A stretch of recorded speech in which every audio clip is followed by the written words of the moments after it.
레위기 2장입니다. 2장 1절부터 마지막 절까지. 이 레위기를 읽다 보면 어제도 말씀드린 이야기인데 오늘 본문도 이는 소재니라 하다가 또 이는 화재니라 그래요. 소재가 있고 화재가 있는가 보다 이렇게 착각할 수 있죠. 근데 이 소재는 5대 제사 중에 두 번째 제사 이름이고 화재는 그 제사를 드리는 방법을 말하는 겁니다. 화재는 불로 태워드린다 그런 말이죠. 어제 번제도 이는 화재라 그랬어요. 향기로운 냄새니라. 불로 태우니까 냄새가 나죠. 그런데 짐승을 태워드리면 노린내가 나는데 이는 화재인데 여호와께 향기롭다 이렇게 표현을 한 거죠. 방법입니다. 이 화재 말고 또 다른 제사의 방법이 있는데 그것은 속죄제, 희생제라고 합니다. 그거는 이제 그 전체를 불로 태우는 것은 아닌 다른 제사 방법인 거죠. 이제 5대 제사에 들지 않고 거제 또는 이 요제, 거제는 들어 올리는 거고 요제는 들어 올린 것을 흔드는 건데 그런 요제도 있고요. 그 다음에 이렇게 기름을 붓는 포도주나 기름을 부어드리는 전제도 있습니다. 이런 것들은 불로 태우는 거하고 상관없잖아요. 그래서 그런 것들은 화제라고 하지 않는 거죠. 그래서 제사의 방법을 말합니다. 혹시 헷갈리는 분들이 있을까봐 설명을 드려요. 어제도 나왔었는데 이 소제라고 하는 것은 히브리어로는 민하라고 합니다. 근데 이 민하라는 말은 레위기의 소제를 설명할 때만 나오는 것은 아니에요. 사사기 3장을 보면 왼손잡이 에훗이 그 식민 지배를 했던 왕에게 곡물을 바치는데 그 곡물을 민하라고 합니다. 또 이건 이제 속국의 왕이 종주국의 황제에게 드리는 곡물 뭐 그런 의미인 거죠. 또 우리가 잘 아는 대로 야곱이 형 에서를 그 야복강에서 만납니다. 그때 형에게 이 민하를 드려요. 민하를 먼저 자기 종들을 통해서 형이 온다는 소식을 듣고 먼저 보내고 그리고 나중에 이제 야복강에서 뭐 씨름 사건이 있고 나중에 형을 만나죠. 그러니까 이 민하는 그런 의미에서 선물이라는 뜻인데 뇌물의 성격도 있죠. 그래서 민하라는 단어는 그 단어만 놓고 보면 선물이라는 말입니다. 그 하나님께 드리는 민하 이거는 이제 하나님께 드리는 선물이라는 말은 아니고 그래서 소제라고 그렇게 표현을 번역을 하는 거죠. 그러니까 이 하나님께 드리는 민하는 위대하신 하나님 마치 종주국의 황제에게 속국의 왕이 드리는 것처럼 위대하신 창조주 하나님께 드리는 그런 곡물 같은 성격을 가지고 있는 거죠. 그 다음에 이 소재의 특징을 우리가 이렇게 생각을 해볼 수 있습니다. 구약 성경에서 모든 제사는 다 피 흘리는 제사냐라고 하는 질문을 할 때 그렇지는 않다라고 하는 뭐라 할까요? 증거가 소제입니다. 소제는 동물로 드리는 것이 아니라 곡식으로 드리는 거죠. 곡물로 아까 말한 건 곡물이고 이 곡식으로 드리는 것이니까 곡식에는 피가 없죠. 그래서 이것은 피 없는 제사예요. 무슨 말이냐면 구약에 나오는 제사는 몽땅 다 피 흘리는 제사라고 착각하는 분들이 있어요. 특히 어디서 이게 문제가 되느냐면 창세기 4장에 여러분이 창세기 4장은 아직 하나님께 제사 드리는 법이 정해지지도 않은 시대잖아요. 아담 바로 다음 가인과 아벨 때니까. 그런데 가인의 제사를 안 받고 아벨의 제사만 받으셨다 하나님이. 이유가 뭐냐 하면은 아벨은 양으로 드리고 가인은 곡식으로 드렸기 때문이다. 그럼 그게 뭔 차이냐? 아벨은 양으로 드렸으니까 피를 흘렸을 것이다. 피 흘렸는지 어쨌는지 성경에 기록도 안 나와요. 그런데 가인은 곡식으로 드렸으니까 피 없는 제사. 하나님은 피 없는 제사를 안 좋아하셔서 안 받고 결국은 가인은 내쫓긴 자가 됐다. 살인을 하고 이렇게 해석을 하는 경우들이 왕왕 있어요. 종종 있는 정도가 아니라 대부분 그렇게 해석을 했었었죠. 왜 제가 과거형으로 쓰느냐면 요즘은 어떻게 해석하는지 제가 안 들어봐가지고, 담임 목사가 된 뒤는 남이 하는 설교를 들을 기회가 별로 없어가지고요. 요즘은 어떻게들 하시는지 모르지만 제가 담임 목사가 되기 전까지만 해도 그렇게 해석하고 설교들을 하셨어요. 그런데 그거는 아닌 거죠. 왜냐하면 생각을 해보세요. 이 아벨이 양으로 드린 것은 그 사람이 목동이었기 때문에, 목자였기 때문에, 양을 길렀기 때문에 자기 것으로 드린 거죠. 근데 가인이 곡식을 드린 이유는 뭐예요? 이 사람은 농부였기 때문에 그러는 거죠. 무슨 문제가 있어요? 아무 문제가 없죠. 그렇다고 제사 드리는 방법은 이 곡식은 안 돼, 짐승으로만 드려야 돼, 피 흘려야 돼, 이런 방법을 정한 것도 아니 하나님이.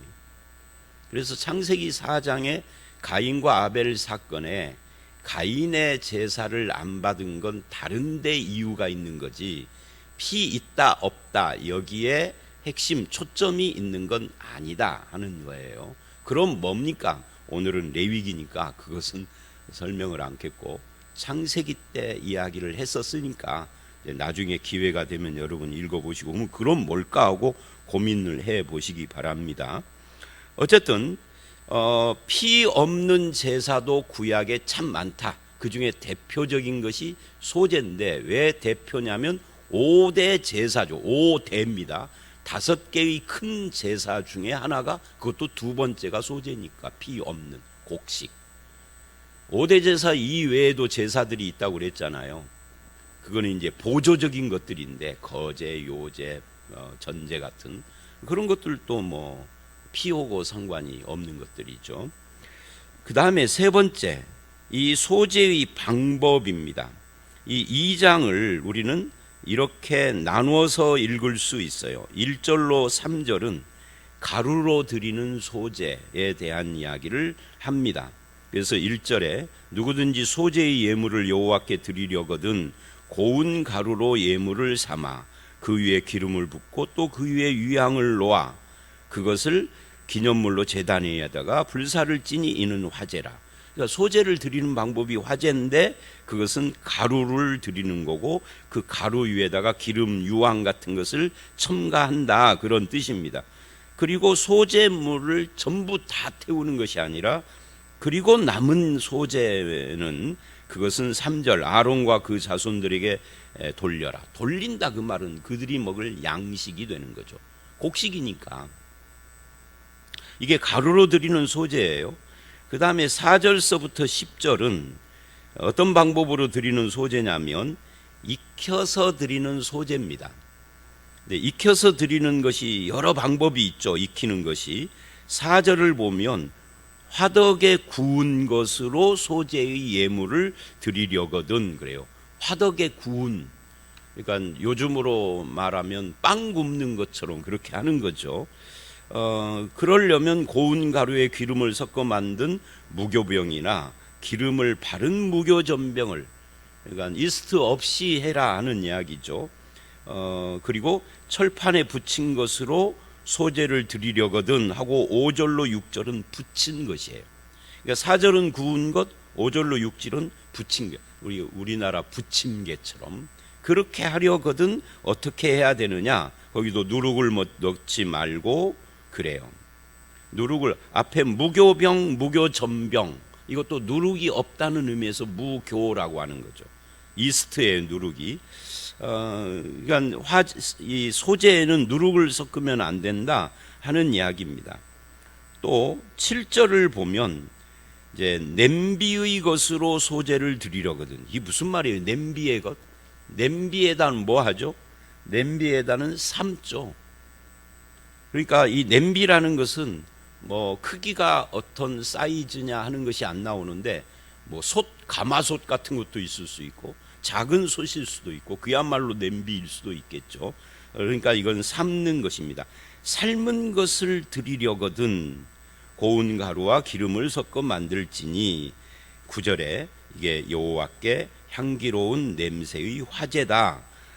그리고 그 남은 것은 하고 10절에서 아론과 그 아들들 즉 제사장들에게 돌려라 하는 그런 이야기입니다. 그리고 11절로 16절 오늘 말씀의 세 번째 문단은 이 소재와 관련된 여러 가지 규례들을 이야기를 하는데 이 부분에서 우리가 할 말들이 좀 있죠. 11절 너희는 여호와께 드리는 모든 소재물에 누룩을 넣지 말지니 너희가 누룩이나 꿀을 여호와께 화제로 드려 사르지 못할지니. 그러니까 누룩과 꿀을 금하는 거예요. 그러니까 소재는 이 소재의 특징 중에 하나가 이런 겁니다. 소재만 드리는 경우도 있지만 다른 제사하고 함께 사용하는 이 소재가 언제 드리느냐 할 때 이제 본 제사가 있어요. 뭐 번제라든지 화목제, 속죄제 같은 그런 것을 드리면서 더해서 소재를 드릴 때가 있어요. 이럴 때에는 감사의 표시입니다. 그래서 소재는 감사의 제사예요. 감사와 기쁨과 이런 것들을 표현할 때 소재로 하는 거예요. 그러니까 하나님이 하신 일에 대해서 인간 편에서의 반응이 감사잖아요. 이 감사, 기쁨, 찬양, 내 마음에 그런 것을 소재로 표현을 한다는 거죠. 그래서 이 감사의 소재에서 반드시 제거해야 할 것이 있는 거다 그 말. 감사하고 어울리지 않는 것, 기쁨하고 어울리지 않는 것, 그걸 여기서는 누룩, 꿀 뭐 이런 것을 말을 하고 13절에서는 그러나 소재물에 꼭 있어야 할 것 소금을 쳐라 이렇게 말을 해요. 자, 그래서 이 부분에 이제 정리를 해보면 첫 번째 소재에서 반드시 제거해야 할 것이 11, 12절에 누룩과 꿀이에요. 이 누룩과 꿀은 효소작용하는 것인데 이 다른 말로 말하면 부패시키는 작용을 합니다. 그래서 신약에서는 이것을 어떻게 이야기를 하느냐면 누가복음 12장 같은 뭐 한 곳에서만이 아니라 사복음서 특히 공감복음서에 자주 나오는 말 중에 이게 이제 외식 바리새인들의 외식과 관계해서 나와요. 누룩이라는 말이 바리새인의 누룩을 주의하라 이렇게 말을 하죠. 그때 바리새인들의 외식을 말을 합니다. 또 고린도전서 5장 8절 같은 데는 이 누룩을 악독이라고 표현합니다. 악독과 관계하는. 그러니까 굉장히 부정적인 거예요. 이 외식이라고 하는 것을 설명을 할 때 우리가 사람이 보려고 사람이 보이게 하려고 사람에게 칭찬을 받으려고 하는 행위들이 다 외식이에요. 기도를 할 때도 외식을 하고 금식을 할 때도 외식을 하고 마태복음 6장에 보면 기도, 금식, 구제 대표적으로 세 개의 그 외식에서 가장 많이 하는 행위들이 이 세 가지에서 나온다. 그러니까 사람에게 구제를 할 때도 그 뭐 도움이 필요한 사람 도와주면 되는데 동네방네 떠들고 뭐 교회 뭐 게시판에다가 우리 교회에서 구제한 사람 명단 이런 거 써놓는다든지 막 이렇게 하는 앞에 나오라 그래서 무슨 상장 주듯이 하고 하는 이게 이제 다 외식적 행위들인 거죠. 그런 것들에 대해서 한국 사람들은 특히 외식을 주의해야 돼요. 우리나라의 민족적 특성, 사람 종류의 특성이라기보다는 그 5,000년 역사를 이어오면서 이 민족이 형성되는 것은 지정학적인 것과 특히 종교 문화적인 것에 영향을 많이 받는데 기독교가 들어오기 직전까지 유교가 우리나라를 지배했잖아요. 불교는 실제하고 달리 그 가르치는 원리 자체는 외식적인 종교는 아니에요. 근데 이것도 이제 나중에 외식화 되기는 했습니다만은 가르침 자체는. 근데 유교는 가르침 자체가 외식적인 내용이 굉장히 많이 포함되어 있어요. 형식을 중시하고, 그래서 이 형식 절차 이것 때문에 사람을 죽이고 막 하는 그런 종교였었죠. 그러다 보니까 이 500년 이상을 그런 체제 속에 살다가 기독교가 와서 그 기독교 플러스 이 한 130년, 그러니까 유교적 문화 체계 속에 우리가 600년 이상 700년 가까이 살았기 때문에 나도 모르게 우리의 민족적 특성이 되어버려요. 그래서 유교의 영향을 받은 국가들, 이 동북 세 나라, 중국, 한국, 일본 중에 중국이 유교의 발상지인데 유교를 버린 지 오래됐고 공산주의가 지배를 하면서, 일본은 이상하게 변질된 나라고, 한국만이 유교적 전통의 뿌리가 아직도 깊다고 내가 말하는 것이 아니라 외국 서양 학자들이 그렇게 판단을 해요. 그리고 이제 우리하고 비슷하게 유교적인 문화를 또 가지고 있는 동북아가 아닌 나라가 하나가 있는데 그게 베트남. 그래서 베트남 처녀하고 결혼하는 것이 캄보디아 처녀하고 결혼하는 것보다 훨씬 좀 우리나라 사람에게 편하대. 왜? 유교적 전통이 비슷해가지고. 자, 뭐 유교 욕하려고 그러는 것이 아니라 우리나라 사람들이 외식이 굉장히 문제가 된다 하는 것을 말하려고요. 그래서 이 외식과 악독 이야기를 합니다. 악독도 마찬가지입니다. 성도가 하나님을 20년, 30년을 믿고 오랫동안 신앙생활을 했는데 하나님을 닮지 않고 마음에 악독을 품고 있다면 그 사람 근본적으로 믿는 자가 아니에요. 구원이라는 것은 거듭남이거든요. 새로운 피조물, 새 사람이 되는 건데 악독한 심성을 안 버리고 있다면, 말 속에서도 그렇고 성품적으로도 그렇고, 그러니까 우리가 실수로 죄짓고 그럴 수는 있습니다. 근데 성품 자체가 악독하고 안 변해 있는 건 이건 문제가 있는 거예요. 실수가 아니에요. 이거는 그 본질이 그렇다는 거니까 회개하고 변해야 하는 거죠. 이게 이제 두 가지를 꼭 제거해야 한다라고 11, 12절이 말하고 있고요. 13절은 그 대신에 반드시 들어가야 할 것이 뭐냐? 소금이다 그럽니다. 그러면서 이 소금을 뭐라고 표현을 하느냐면 언약의 소금을 내 소재에서 빼지 못할지니 네 모든 예물에 소금을 드릴지니라.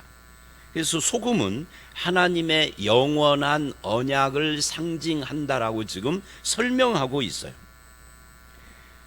하나님은 이스라엘을 보배로운 존재와 제사장 나라 거룩한 백성으로 삼겠다라고 언약을 하셨어요. 어디서? 출애굽기 19장부터 24장이. 그래서 이스라엘은 하나님의 언약 백성입니다. 신약의 우리는 그 언약 백성 된 이스라엘을 이어서 예수 그리스도 안에서 언약의 백성으로 부름받은 자들입니다. 근데 신약에서는 뭐 너는 언약 백성이다 이렇게 다이렉트로 말하기보다는 하나님의 자녀, 천국 백성, 뭐 하나님 나라 백성 이렇게 표현을 하죠. 같은 거예요. 그래서 이스라엘은 하나님만 섬기겠다라고 하나님과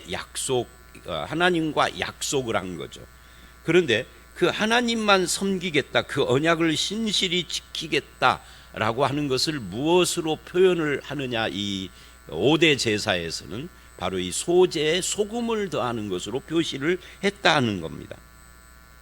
그래서 영원한 하나님의 이 언약을 하나님께 다시금 확인하고 그런 존재로 세상 속에서 살겠다는 거예요.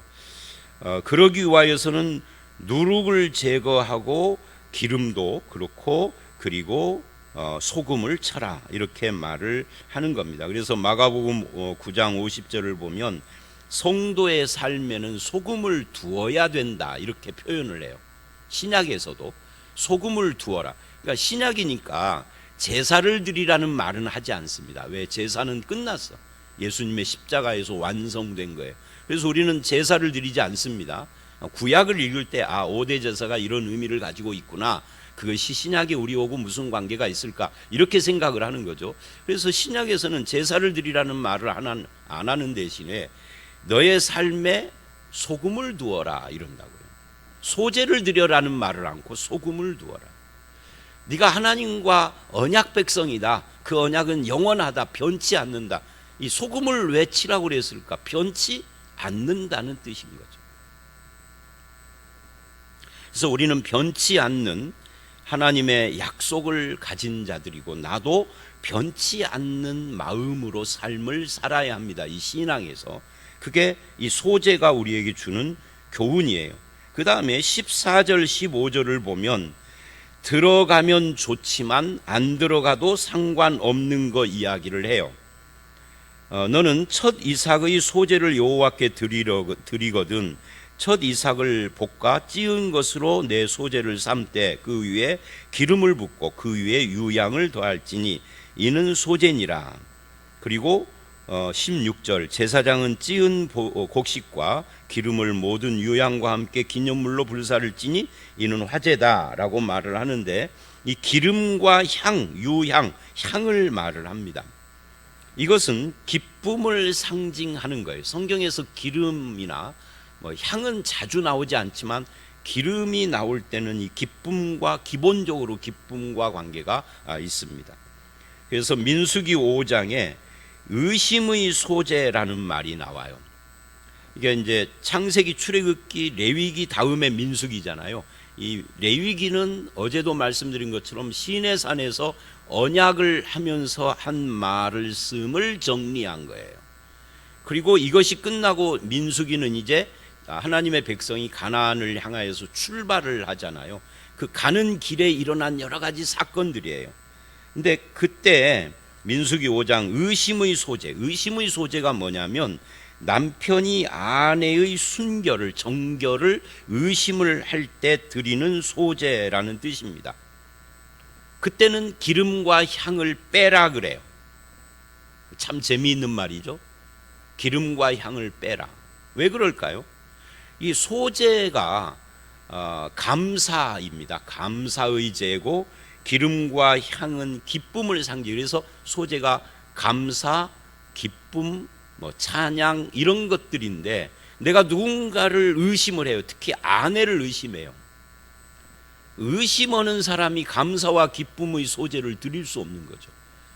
그래서 소재를 드릴 때 의심의 소재에는 기름을 쓰면 안 된다라고 말하는 겁니다.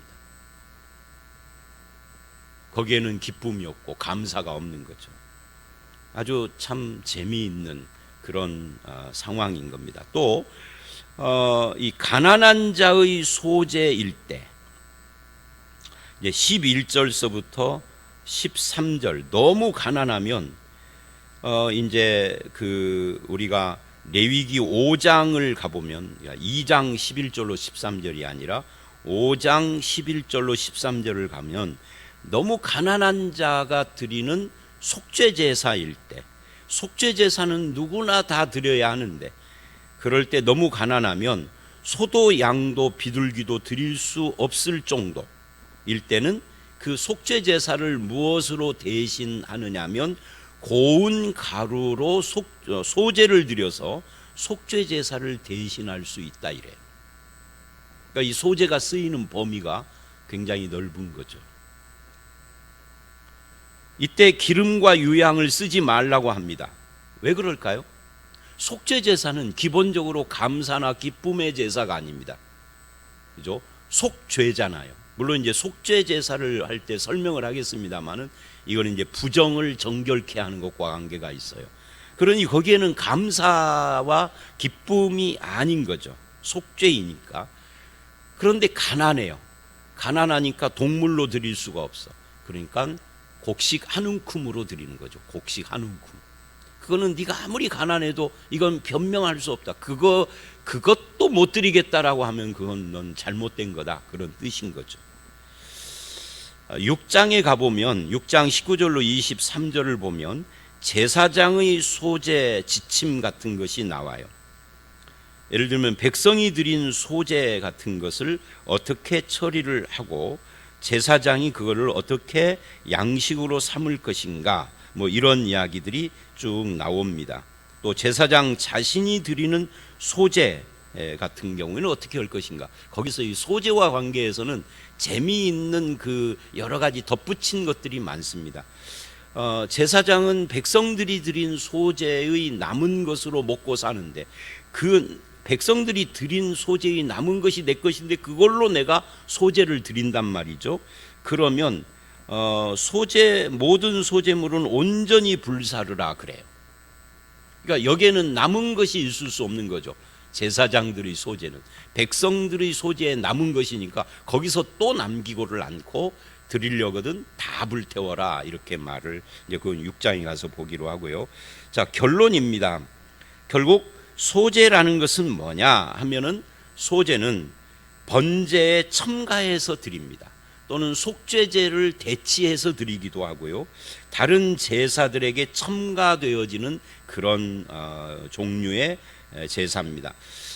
이 번제나 속죄제로 속죄, 용서, 정결 이런 것을 받은 후에 감사로 드리는 거죠. 기쁨으로, 헌신의 표시일 때도 있고요. 그래서 여러분, 오늘 우리는 이 소재에 대하여서 여러 가지 설명을 들었지만 결론은 이겁니다. 우리 신앙에 반드시 감사와 기쁨, 찬양 이런 것들이 있어야 한다. 신앙에 감사가 빠져버리면 그 신앙은 온전한 것이 아니죠. 예수 그리스도를 향한 감사, 하나님을 향한 감사가 있어야 된다. 이때 우리가 주의해야 할 것이 외식, 누룩과 꿀, 외식과 악독이다. 이거를 우리가 주의해야 한다라는 것을 우리는 이 본문을 통해서 봤고, 마지막으로 소금 언약, 소금을 반드시 쳐라 하는, 우리는 영원한 하나님의 언약의 백성으로 변치 않는 하나님의 은혜와 사랑을 받은 자들이다.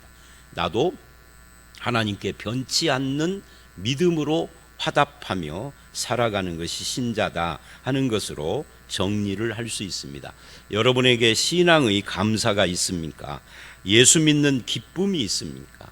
그리고 형식적인 외식과 악독한 성품을 버리고 영원한 하나님의 약속을 붙잡고 주님께 감사, 찬송, 기쁨과 헌신을 드리는 그런 성도로 우리의 삶을 살아가는 저와 여러분들이 되시기를 주의 이름으로 축원합니다. 함께 기도하겠습니다. 하나님, 오늘 이 소재에 대한 말씀을 보면서 하나님 앞에 신앙의 감사와 기쁨, 이것이 우리에게 있는가를 다시금 살펴봤습니다. 또 외식과 악독을 버리고 영원한 하나님의 소금 언약을 받은 자로서 신실하고 하나님 앞에 감사와 기쁨과 찬송을 드리는 삶을 살기를 결단합니다.